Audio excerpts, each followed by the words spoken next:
Hi, this is Peter Woolfolk speaking. Now, first of all, thank you so very much for listening to the podcast. Now, I am very excited to let you know that the podcast is now available on Amazon Alexa. You know the drill. Simply say, Alexa, play Public Relations Review Podcast, and she'll take it from there. And again, thank you for listening. And if you enjoy the program, please become a subscriber. Now, on to the podcast. Hello, this is Peter Woolfolk, producer and host of the Public Relations Review Podcast.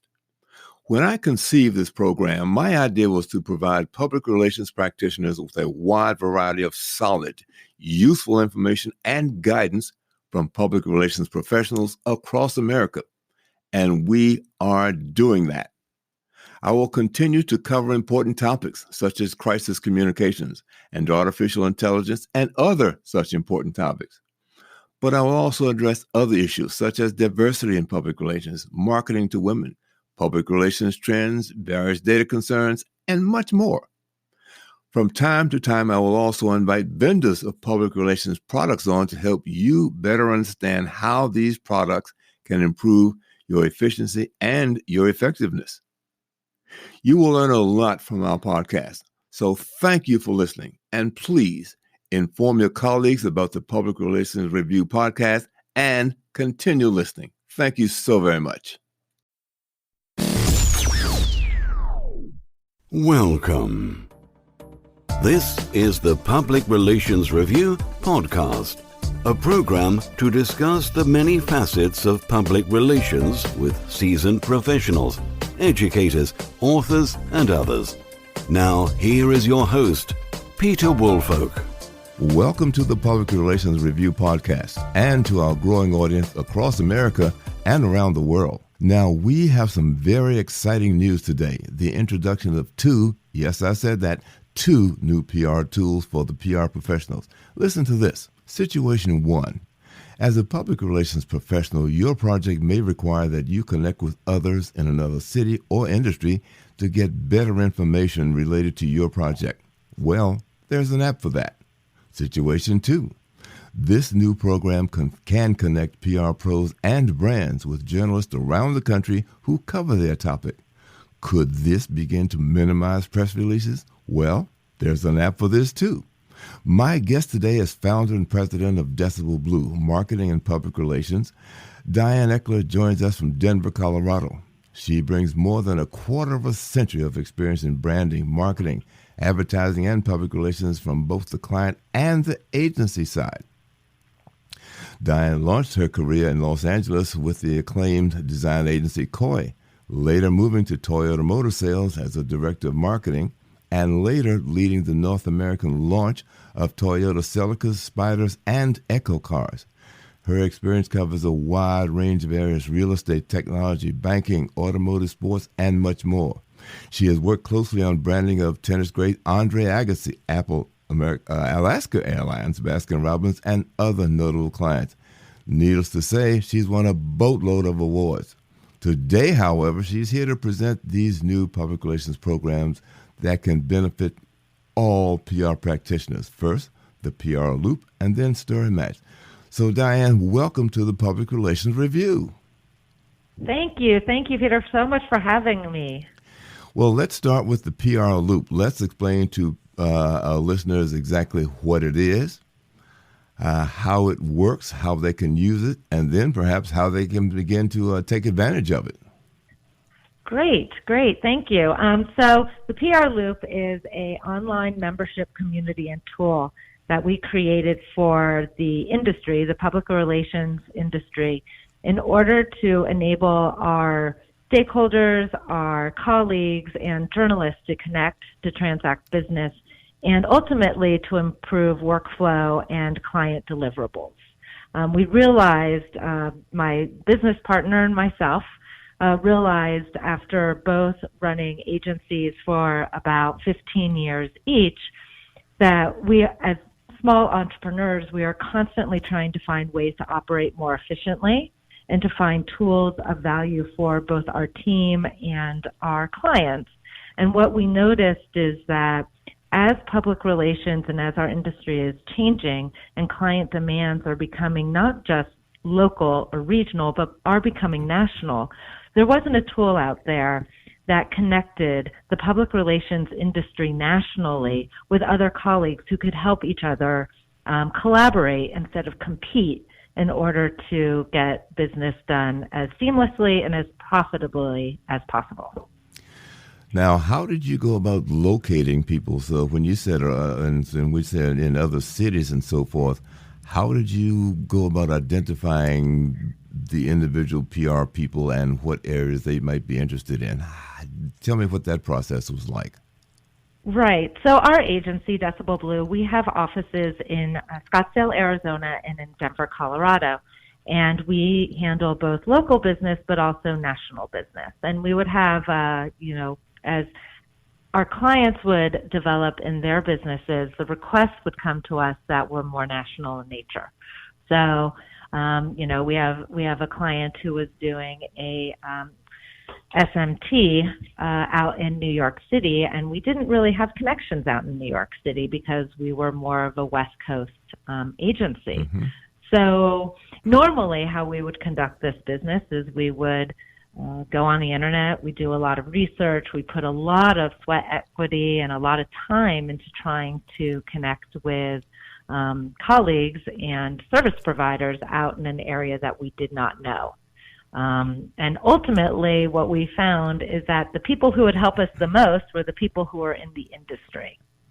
So that was really the genesis of trying to create this community and this platform that would connect PR professionals so we could help each other as seamlessly and as quickly as possible, so we really increase the profitability of both the account and also of our team.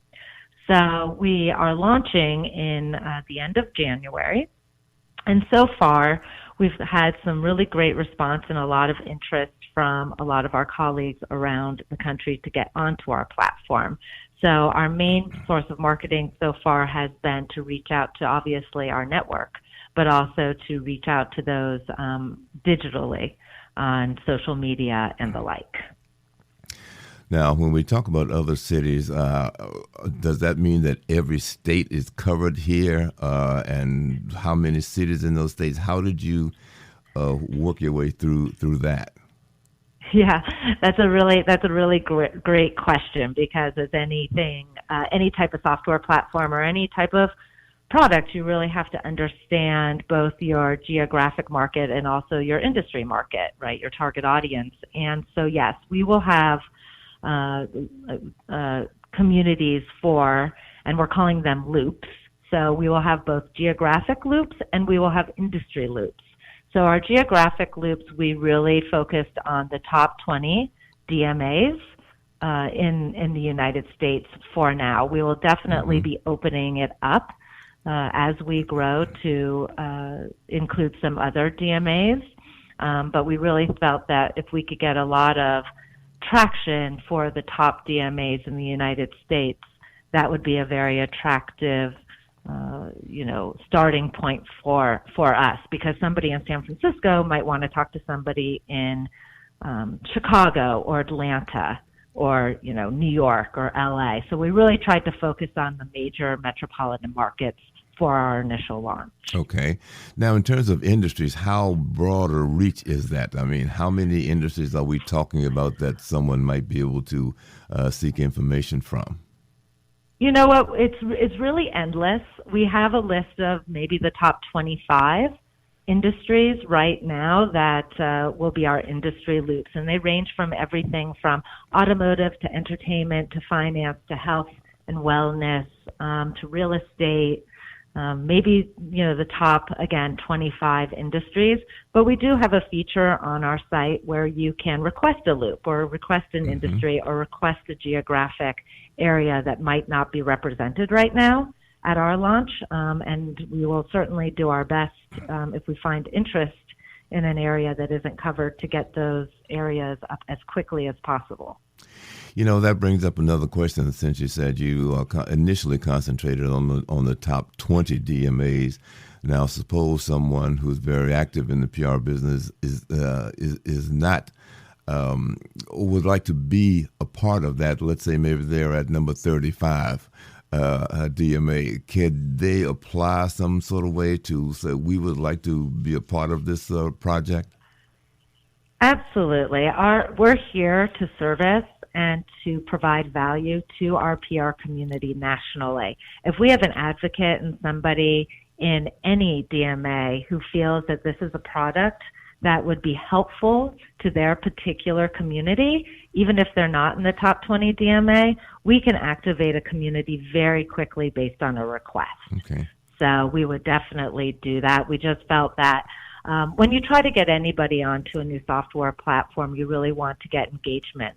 And we felt that we needed to start somewhat slowly in order to make sure that we were building a community that worked for everybody across the country. So, we might have findings upon launch that we want to tinker with and re-engineer if they're not 100% working the way in which we, want them to work. Now, have you done any beta testing yet to see how it goes, or if there are any sort of parts of the process we need to iron out or make smoother or add something to it altogether? Yeah, we're currently in beta right now, and we have been for the last few weeks.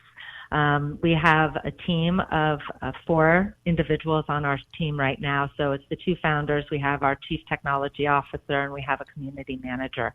So we've rolled it out to a small subset of friends and close colleagues who are currently kicking the tires. We feel very confident with our product right now and have had a lot of great feedback. So we don't think that there's going to be too much, but once you open up a platform to a larger audience, you really want to make sure that you're addressing everybody's concerns as quickly as possible, because customer service is going to be certainly one of the elements that we want to focus on, especially as we roll out the product, in the initial phases. I guess that just brings up one other point, so that if somebody who does use it says, hey, wait a minute, why don't you consider this A, B, C, and D? And you say, wow, that's an interesting thought. Is there a way that they can communicate that information to you that's built into the platform? Absolutely. We have a button on all pages and a navigation tab, which is a feature request. So you might say, I'd really love to have a place in the community where we can all put, requests for podcast guests. Is this something that you can implement into the system? We would definitely put that onto our punch list, and there's a place on the platform where anybody can make a feature request and give us feedback at any point in time. Well, as you know, I think I told you early on that I at least signed up to participate whenever the opportunity arises. Yes, you will definitely be on the next wave once we open it up. Okay, I appreciate that. Now, Story Match, again, I can certainly understand how it came about. So tell us about how you decided to move forward on that and where you are with that now. Yeah, Story Match is a really interesting new technology that we're bringing to the United States. It's currently available in Australia through our Australian partner. And, one of the things that you will see in the industry, and also we hear a lot from journalists, we always hear how visual that our press release and our pitching should be. And so we've really taken that and created a platform that's available both on desktop and in an app, and try to better visualize and create a visual application for the pitching of media to journalists. So generally what you will do on Story Match is you'll go in, and whether you're a brand or an agency or a journalist, you'll create a profile. And in a matter of just some very, very intuitive clicks, you can upload pictures, you can put a headline for your pitch, you can put, a little bit of body copy into the application, and then you will, select tags for who this story is actually appropriate for, whether it's travel or restaurant or automotive. And then on the other side, if you're a journalist and you're on our platform, if the tags match what you are covering, you will get a notification. And we like to, if you're a journalist, you can go on and then look at the pitch that's coming through, but it's more like a Tinder application. So you can swipe right or swipe left, depending on if you have any interest based on the visual representation of the pitch. And if you match, and if you have an interest, then you will be automatically put into a chat box with the person who is pitching, whether it's a brand or an agency, and you can start having the conversation about the pitch right then and there. So it's really taking the pitching process out of your email. It's condensing, press releases and putting them into a more streamlined and tighter pitch process. And it's very visual. A journalist or a media outlet can be anywhere in the country and swiping through and looking at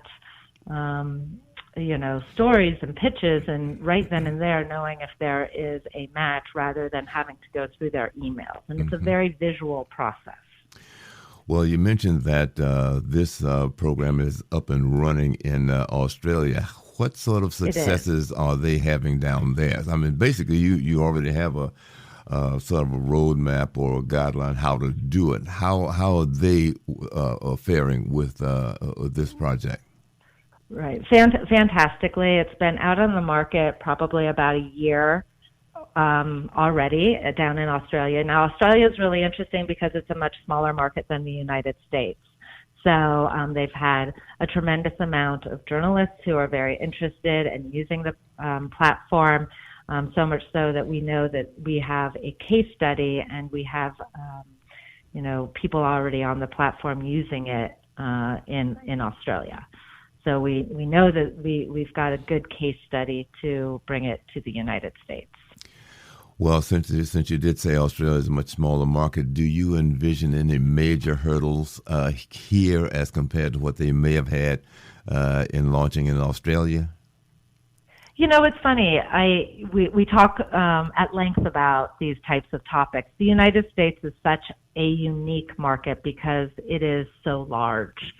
So compared to so many other places in the country, and the public relations industry is very robust here in the United States. So I think that one of the challenges that we have for both Story Match and the Loop is not necessarily with the product, but it is with how do we market the product in such a large geographic area. So I think that is probably our single biggest topic that we talk about. How are we going to get this out to everybody and to get engagement and to get people onto the platform?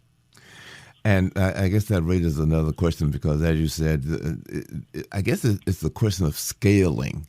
You mentioned the first 20 DMAs, and these calls start coming in. Is there a plan in place that, maybe we expected, let's say 50,000 in the first year or so, all of a sudden we find ourselves with 75 or 80?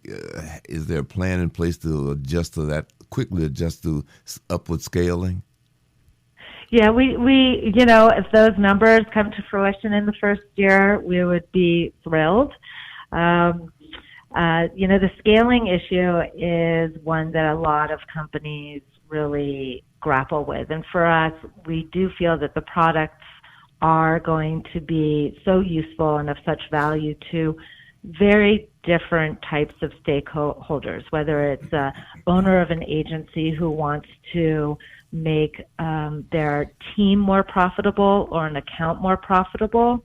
This is a great platform for them. If it's an account manager who needs to respond to a client as quickly as possible and to, put some actions into effect, that's going to be very important for them. If it's a journalist who has a brand new beat in a completely different industry that they're used to, this is a platform that they can tap into to find those new experts that they need. And if, you're an industry expert, whether you're based in LA or Chicago, you'll be able to connect with other industry experts all around the country.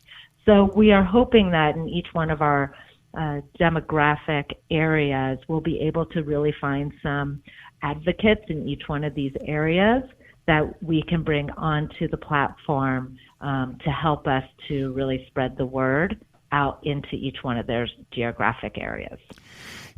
As I listen to you, it sounds, I start thinking about launching the platforms, because particularly if you're talking about Story Match, one of the things that came to my mind is the fact that most newspapers are their staff is dwindling, they're downsizing, so they're going to really need some help looking for things. Is there a rollout plan for individual cities or specifically with the journalist type, and something, just in terms of thinking, how are you going to roll this out to those different audiences? Yeah, interestingly enough, we're seeing exactly what you're seeing, obviously, in our industry in regards to journalism and media outlets and the more freelance journalists who are writing for multiple outlets out there. And so while we're still trying to determine and to figure out our final pricing when we come out onto the market, one thing we do know for sure is that all journalists with current media credentials will be free. There will be no cost for them to be on any of our platforms. Mm-hmm. Well, does that mean that perhaps you, how about independent journalists? If we can verify their credentials and who they write for, then yes, we will certainly be able to provide them with free access to our platform as well. Okay. I guess the other question now is, how do you measure success with these, either one of or both of these platforms? What yardsticks will you be using? Yeah, you want to know what? I think we have two success metrics for us. One is adoption, obviously. The more people that we have on each one of the platforms, the better that it is going to perform for everybody in the ecosystem and for the industry in general. We really, myself and my business partner, Diane Eichler, we are entrepreneurs. We have been there. We understand what it's like to have a client with incredibly high expectations, or what it's like to run a small business and keep it profitable. And so adoption for us is really the most important part of a success metric for us. And we built this as a service to the PR industry, and we really want to help. Like, we're really there to really help everybody do their job a lot better. So we're going to make it as easy as possible to do that. So adoption would be one. And then I think that the number of communications that are transacted on the platform on a daily basis is also going to be a great metric for us, because we want people using it. Mm-hmm. The more people are on it, that's great. But if you don't use it, then it's still not being effective in the way that we want it to be. So I think adoption and then actually transactions on it would be our two metrics. Okay. Well, Diane, you provided us some very, very exciting information about these two new products that you're bringing to market soon. Is there anything else that you think that the listeners should know about either of these two products? I think we've covered a lot of the value to our community and some of the benefits. One of the things we did not touch on is our event area. So another feature of the PR loop in particular is we will have event calendars in each one of our demographic areas. One of the things that we've noticed along the way is that it's very hard for public relations professionals to be able to put on events in either their own community or other communities without knowing that there is a competing event. So our event calendar section is really an area in which if somebody's having an event for a client, they can post it on that calendar So another PR professional in that same industry and in that same location might be able to go onto the event calendar and see, a competitor is having an event on this day. I'm not going to be able to have my event that day because the media won't come to it because they might go to that other competing event. So I'm going to have my event the following week. So it's really a way for the PR practitioner and event managers to accommodate each other, to make sure that everybody shares in the journalist time who might cover the event, but also saves the client money and time by not, organizing a very expensive, potentially, event at the same time as a competing event. So we think that that's going to be a really key feature in our site that we haven't really talked about yet today. Well, Diane, thank you again so much. My guest today has been Diane Eichler, and she has brought us some exciting information both about PR Loop and Story Match. I certainly hope that once it's launched, each of you will take the opportunity to look into it and give it a whirl. And also remember to listen to the next edition of the Public Relations Review. Thank you again. Goodbye. Thank you so much.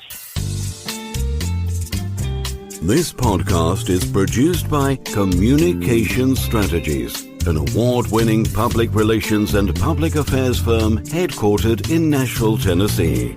Thank you for joining us.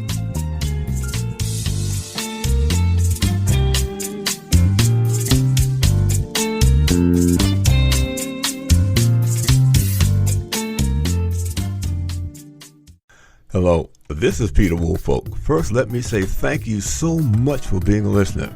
Now, I want to alert you to our shiny new podcast website located at podpage.com. However, you can go directly to the podcast site located at publicrelationsreviewpodcast.com. There, you can contact me through email. You can leave a voice message. You can leave a review. You can read an episode blog and frequently learn about the podcast guests. You might also want to suggest podcast topic ideas or even suggest a guest. You can also let me know if you would like to receive our podcast listener logo that you can post on your social media. So I look forward to hearing from you about our new podcast website. Thank you so much for listening to the Public Relations Review podcast, and have a great day.